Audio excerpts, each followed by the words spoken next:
Hi.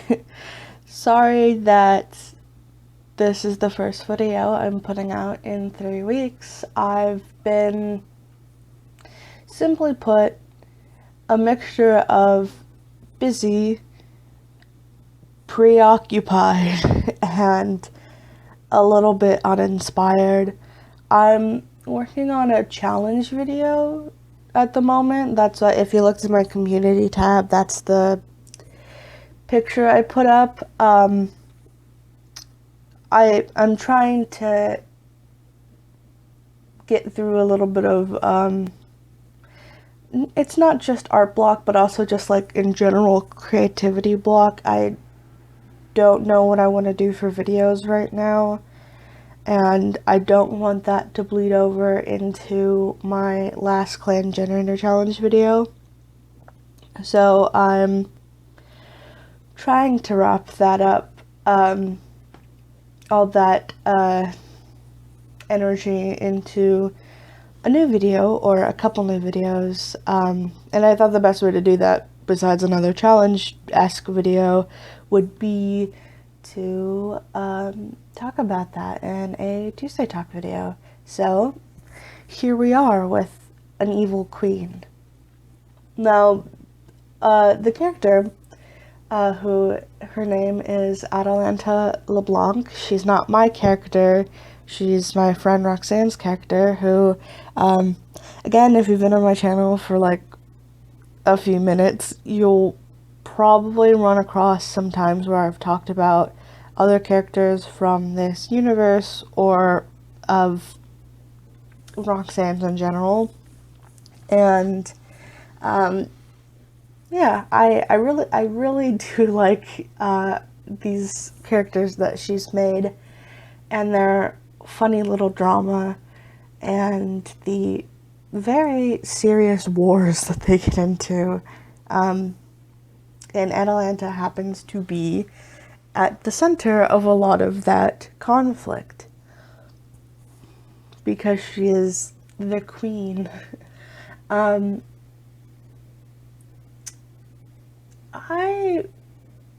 really like her, and it isn't entirely because she's messy. She's usually at fault.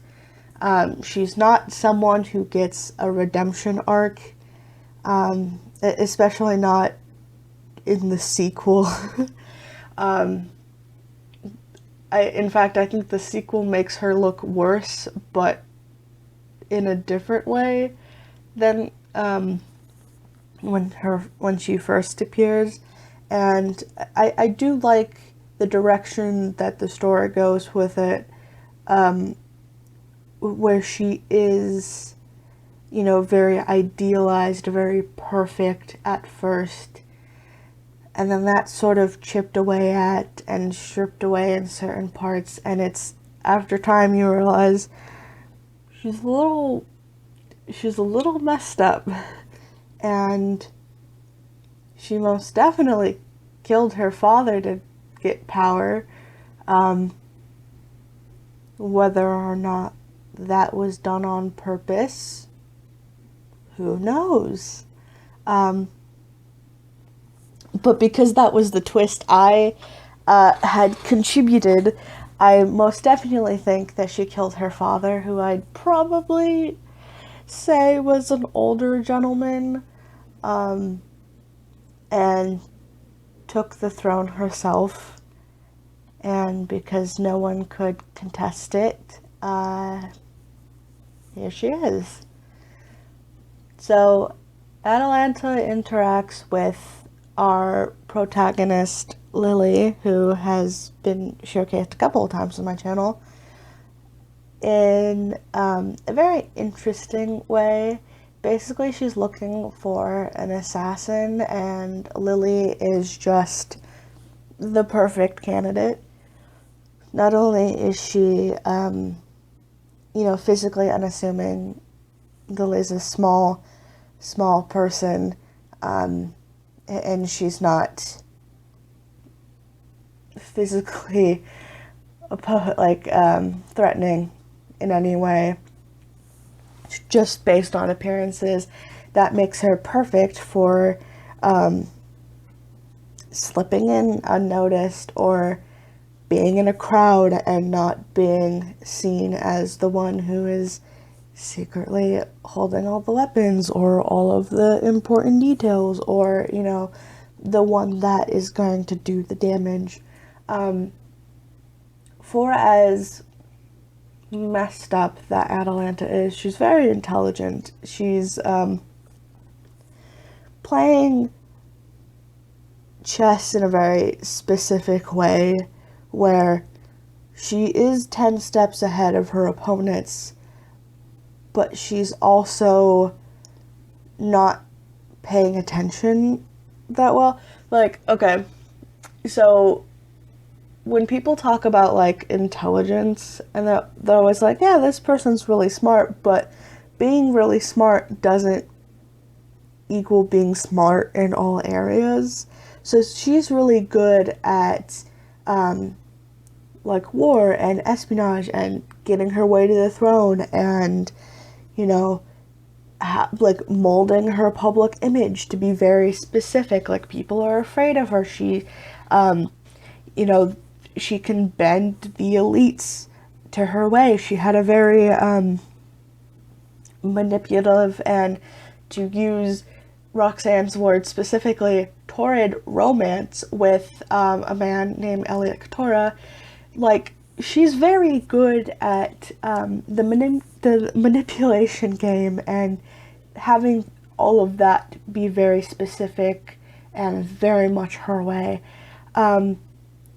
But she does not take into account the backlash of that.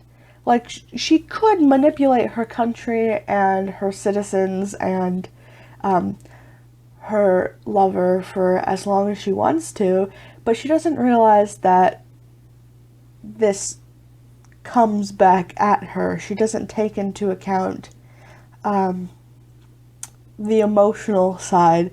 So she may be great at, you know, these political games, these, like, just really good at that, like, politics side, but she never takes into account that she gets overthrown and it's entirely her fault. Like, just what she, like, having an imaginary war with a peaceful country and just being as ruthless as she is, squashing out every part of rebellions that pop up. Like, she's really great and smart in that way. She's a great manipulator. Eventually people find out, and then she's, like, really confused when they start fighting back. I think my favorite instance of, yeah, she's smart, but smart doesn't mean always smart, is when her and Elliot, they're married in the Seagull, or, like, towards the end, and she has a child, and the child is not his skin tone, and that's funny, because she thought she was a master manipulator. She thought she was playing this mental 4D chess, and it's like, you don't account for all the things that are, you probably should be accounting for, because she thinks she's so smart that it's like, there's no way it'll ever happen. I'm too good for that. So, like, her intelligence plus ego equals downfall, and that's where this piece comes from. Finally talking about the actual artwork. I imagine she has a very, how would I best describe this in a way that I think would make sense?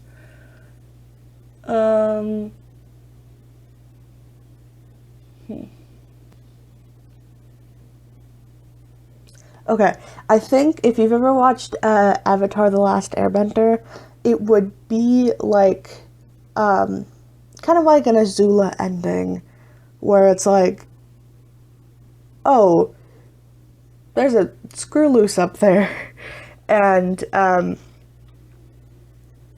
I think she would have some sort of psychotic break or some level of psychosis that would lead to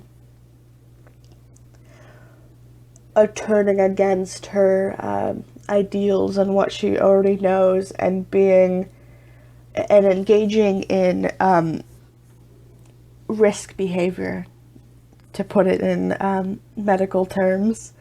And she would be very she just wouldn't be smart about it. I think that towards her end she would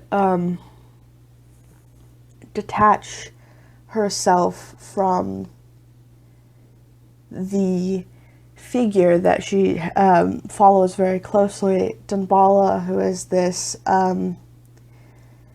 it's this religious figure in the world that symbolizes like the crown, and it's all very silver and white and you know, very prim and proper. And we see her throughout the book wearing, you know, oh, her earrings are dragon claws, or her makeup is very white or silver or gray, and oh, the outfit she wears is red, but it's highlighted in just silver, and the halls have white tapestries, and oh, we see this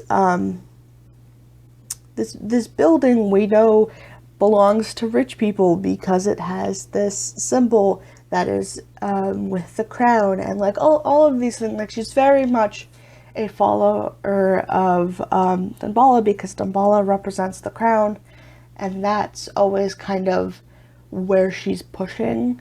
She's always pushing towards the crown, and I think she would just snap towards the revolution. Just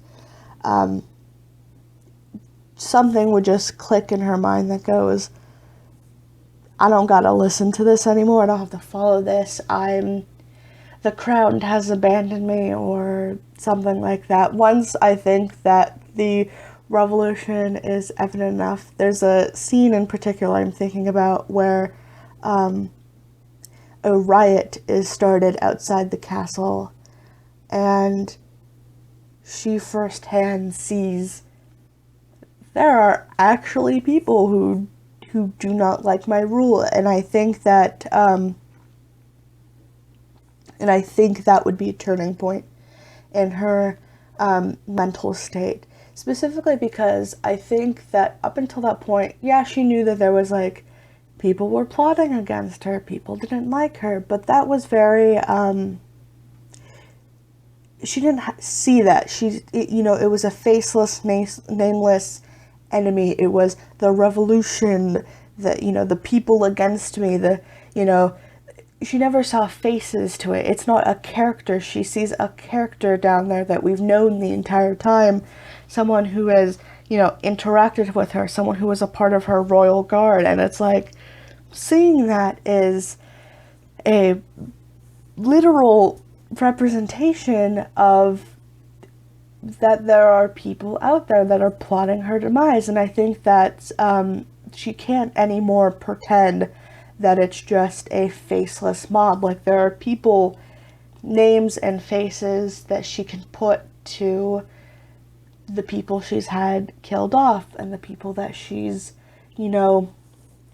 seen plotting against her. All the people that, like, she would use Lily as a shield to keep in between of. Like, she would be like, oh, you need to go kill this person, but she would never see that happened. She would just hear that it's like, oh yeah, it's been done, because that was Lily's job. Lily would go out, Lily would, take care of it. And I think that once she realizes, like, there is no hiding anymore, you can't be in the castle anymore, like, there are repercussions to her actions, you know, all of this is a consequence of not just her on throne, but her father on throne and her family on throne, and just the history of the LeBlanc family on the throne. And, you know, I think she would just turn away from Damballa. She would, you know, strip away all of the white, all of the silver, go black, go dark red, go very herself, because Adalanta is red, if anything else. That is her color. That is the color we use to symbolize her. That is just her. And I think she would turn to black and dark red and just revel in that towards the end, being pretty messed up mentally. And I don't want to put a label on whatever mental illness she would have, because it's honestly it's not something that we've thought about yet. Roxanne and I, we haven't like sat down and diagnosed all of our characters for this. And that is, it's genuinely not my decision. I'm just, I have a very small portion of these characters in which I mess with, and of course she listens to my suggestions for this, which is great. You know, I think most people wouldn't be so open about collaborating on their OCs or their story, but she's very supportive about that. But it's genuinely not my say on what is stewing in the mind of Adalanta. This is all just, this is a mixture of like what I think would be super duper interesting and what direction I think we're gonna go in and all of that. So yeah, this was this was fun, if only to ramble about a character and about just how interesting she is. And if I remember, I will try to put up the other versions of her that I've drawn, specifically since I've got my new computer a year ago, or like a year and a half ago. So maybe you'll see some old art that has never before been seen by anyone else. Alright, so thanks for watching. I don't know what I'm going to do next week. I don't know what I'm going to do the week after that. Could not tell you, but I do know that in the next 2 weeks I want to get another Tuesday Talk episode out just to round us off at 25. I do wish I did more episodes, but honestly, with my tablet breaking and just a bunch of other circumstances happening, getting 25 out I think would be just fine. And I'm not sure if I could do what I did last year and have it be another like video about Lord of the Rings, but I want to try. I have to reread those books, which really means I have to re-listen to those books, and I would have to start immediately, so who knows. Thanks for watching, if you made it this far, and bye-bye.